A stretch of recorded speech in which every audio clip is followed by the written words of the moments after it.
So in terms of different behaviors, because as I said, different behaviors will present differently. And so we can't always go off of, what somebody's body language is telling us. So in that situation, in any situation, let's say there are some folks in a park, they're sitting on a park bench, and you're maybe wanting to go up. They look like they're, there's an individual who's maybe sleeping on a park bench, or, he's laying there and you're not sure. You maybe want to check and see if they're okay.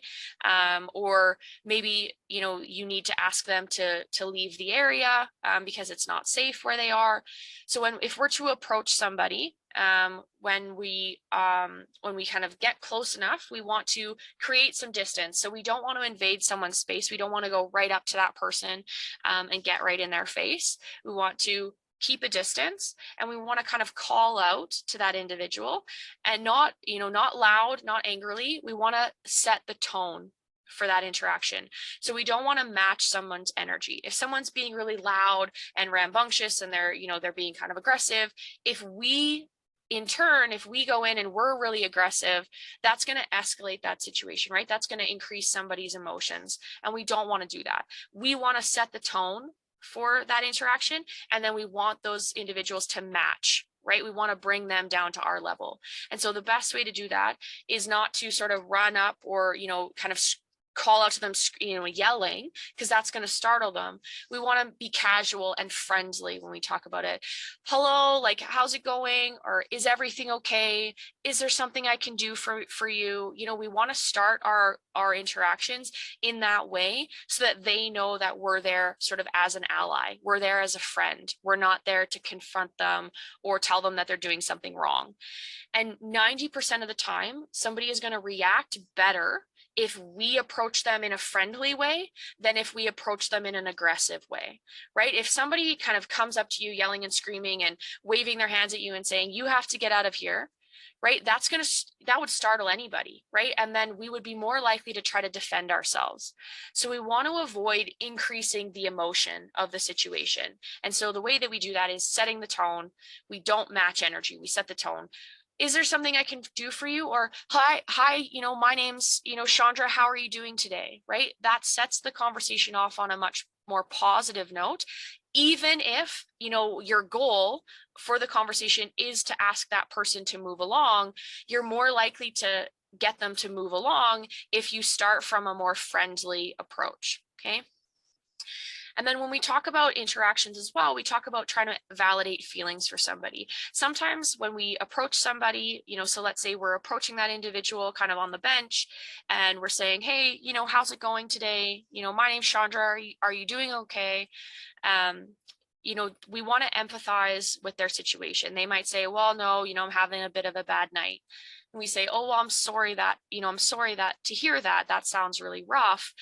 Is there something I can do for you? Can I call the dope team to get you a ride to a shelter so that you can get a better night's sleep? Is there, are you in need of some food? There's a coffee shop nearby. Can I buy you a coffee? Right? Things like that can be really, really positive interactions.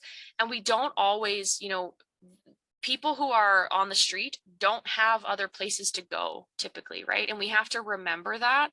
So it's not always about getting people to leave the area, right? What we actually are trying to do is get people to respect the area, right? It's okay if somebody is sitting on a park bench and they're not hurting anybody and they're just sitting there. That's okay, right? If that was just a community member, we would have no problem with them sitting there.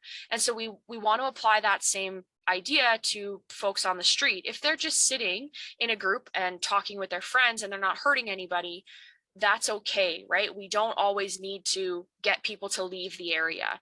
Sometimes we need to just change our perception of, understanding that it's okay that they're there, right? Because they're not hurting anybody. And that's that friendship, that allyship versus being confrontational, right? We want to reduce somebody's defensiveness. We don't always want to approach every situation by saying, hey, you have to get out of here, right? Sometimes and all the time, we want to approach it as, hey, I'm not sure this is the best place for you to be. Is there somewhere else that you can go? Right? Again, that's more friendly than going up to somebody and saying, you can't be here, you have to get out of here. Okay. So we'll just go through a couple different scenarios that can maybe be helpful in terms of our interactions with folks. So in a situation, a lot of the time you might see somebody on the street presenting with anxiety, right? They're having a lot of anxiety about something. And so the way that we see that, the way that that presents is maybe they're really frustrated, there's agitation. So they're kind of mumbling to themselves, or maybe they're kind of moving a lot because they can't sit still because they're really anxious. And that can be scary, right? That can be intimidating if we see somebody who's displaying that behavior. And what we want to remember, again, is that there could be a lot of different factors at play. Maybe they haven't eaten in a couple days. Maybe they're struggling because they just haven't been able to talk to anybody. They haven't talked to anybody in a couple days, and they're feeling anxious and upset. Or potentially, there's some mental health situation, or they're under the influence of a substance. Either way, we want to respond with empathy and support. We want to give options to people. So again, is there something I can do for you is a really helpful way to start an interaction. Or is everything okay? You seem upset. There was an individual who was pacing outside. I was walking into a Tim Hortons in downtown, and they were pacing outside the Tim Hortons, and it was making everybody else around them kind of upset, right? Because this person was taking up a lot of space, and they looked very agitated.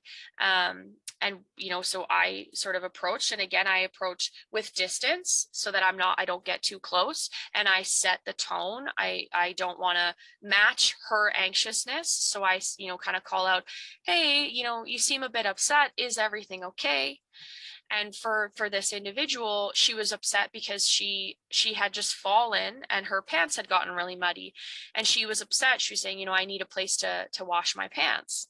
And so I was able to say, oh, we're not too far from the drop-in center, so you could go there, and they have some extra clothing donations, and you could get some new pants, kind of thing. So again, responding with empathy, giving options.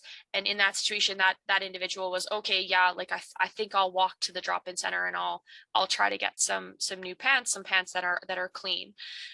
So again, if you think about it, this person, was scaring people, right? Just because she was moving a lot, and because she looked, she looked like she hadn't showered in a couple of days. She looked, like she had been on the street, etc. And really all she needed was somebody to, be empathetic and offer her some suggestions, right? She just needed somebody to listen. And so that's a positive interaction. Whereas, a lot of the time we'll have, community members who won't even interact with that person, right? They'll just like try to avoid her, and they'll think, oh, she looks scary. But we really want to try to remember, it's broad daylight. This person, doesn't have any weapons.